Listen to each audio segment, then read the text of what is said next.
No, it's more than just his scoring, but Jimmy just seems to be finding, as you get deeper into the playoffs, just finding new ways to put his thumbprint on games. And was the second half maybe just a continuation of him raising whatever bar he set for himself in these playoffs? Yeah, I mean, each level and round the competition is raised, and you can sense it, you can feel it. It's a very good team over there, well schooled. They know what they want to try to get to. They put a tremendous amount of pressure on you in the paint. I mean, that was almost record-setting what they were doing, to our defense in the first half in terms of getting into the paint and breaking us down.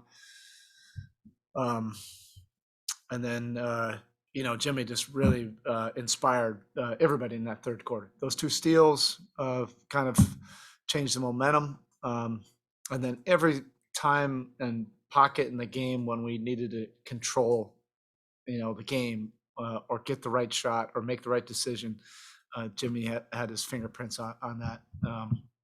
You're seeing great two-way basketball really on both sides.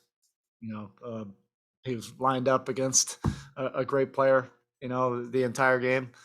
That great player was lined up against him. This is what it's all about: elite two-way basketball. Erik, that third quarter, we know what we see, but even before Jimmy's two steals and then the dunk, there was so much else going on. What do you see that turns a game like that? What specifically did your team do in that burst that finally? It wasn't one play. It was multiple effort plays that our group ignites from that inspiration.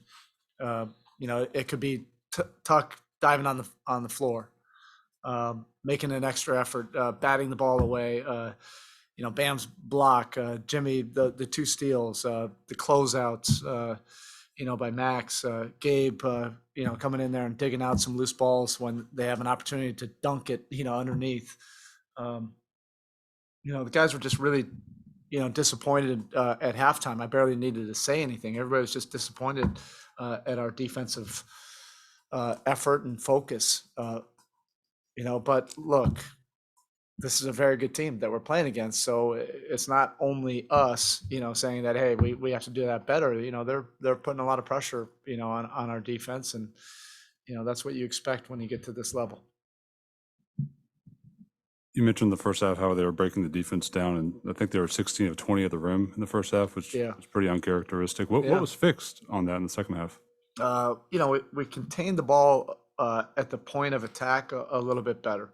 To say that you can do that mano a mano without any kind of help is totally unrealistic. It has to be a team defense. You have to, get in the gaps. You have to rotate. You have to make multiple efforts. They're going to get you scrambling at some point because they're going to, even if you cut off the first drive or the second drive, there's going to be a spin dribble and then a scramble as they make a pass out. You've got to get to a three-point shooter, get him off the line, and then it just begins when the shot goes up. There's going to be a lot of grappling, blocking out, and then you got to go up in traffic and get it. We just made a lot more plays in that second half. How important was PJ kind of coming back from that injury and then kind of being there and during that key third quarter run for you guys? I feel like I've said this about, a bunch of our guys, that the heartbeat of our team, because Bam is, obviously Jimmy is, but Tuck for sure is, he inspires everybody. And by the time that I had walked into the locker room, he looked at me dead in the eye and said, "Don't even think about it. I'm playing, in the second half." I'm like, all right, I wasn't questioning it, but what he does, doesn't really get noticed by, everybody out there. Cause I don't have my glasses. I don't even know what his stat line was, but you're talking about one of the toughest covers. And then when he's on the weak side, he does all the right things. He's like a great linebacker. He just gets everybody organized and he communicates so well. Guys get to their spots. Erik, you've spoken to us all year about the great transition that Gabe has made from undersized scorer to playmaker. But players tend to retain their instincts. Are there times when you like to see that come out? It seemed like Gabe knew that he had to turn a little more in the third quarter toward that to get you going. Is it nice to know that he still has that there for opening when required? Yeah, but I think the biggest part of his development is just making winning basketball plays and not trying to be what anybody might think he has to be, whether that's a gunslinger, whether that's just a guy, a setup guy, or somebody to try to fill Kyle's shoes. He's a different player, but he has so much experience with us. I know he doesn't have like extensive NBA experience, but he has 3 years with us. He's not a 20-year-old. He's a pro, and he's earned a lot of confidence in the locker room, and he knows how to bring out different things. Whether he needs to get the ball to certain guys like Jimmy, or we needed a spark, we needed some shooting, in that second half, and he was able to provide that. Getting back to Jimmy for a second, what is it about his personality that allows him to raise the level of his own game as the platform and the games themselves get bigger? I said this before. Jimmy Butler is an elite competitor. There's a lot of guys in this league that are playing basketball. He's competing to win. That's a totally different thing, and he does that as well as anybody in this league. How important was transition basketball tonight? Both teams seemed intent on running off of misses. I mean, of course, right? You have two really good defenses. You're looking for any kind of advantages in the margins. Whatever we're saying, I guarantee they're saying it, and they definitely did that to us in the first half. Actually, going back to that first half, or halftime, we should say, you mentioned that you didn't really have to say anything to the guys. They kind of had the understanding of what was going on. What kind of was the gut check moment where things did change there in the third quarter? Just getting a few more stops. We're accustomed to getting multiple stops in a row. Like, I'm sure Boston, feels the same way. You have two teams that are kind of mirror images, just in terms of the competitiveness defensively. And when that's not happening, there's a lot of emotions. There can be disappointment, frustration, anger, like all of that. And that's what this whole series is going to be about.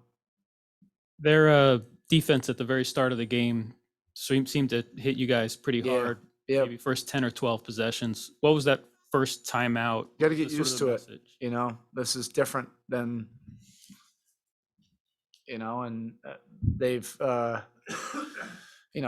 each level you go, you're going to get a higher level. The four teams that are still around are committed defensive teams. You're not going to just come down and, a simple action and get a wide open shot. You're going to have to really do things with detail. Every detail matters in a series like this, and we have great respect. It's not as if our guys haven't seen Boston play this year. You take notice when they're holding teams under 90, like consistently.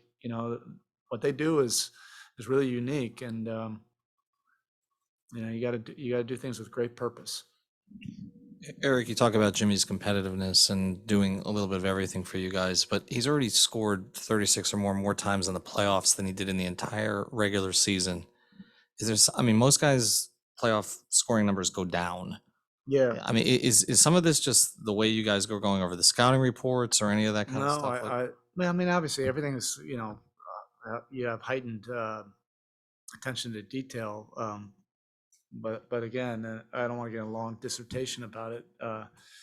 If you're driven by competition, and the stakes get raised, you're going to raise your level of play. And it's not about, trying to get bigger numbers, or it's about doing what's required. And this level is a high level, this competition, and he senses it, and he knows it, he feels it. And he was able to produce and put us in a position, to feel comfortable to be able to win this game tonight. All right, Coach. Thank you. Thank you.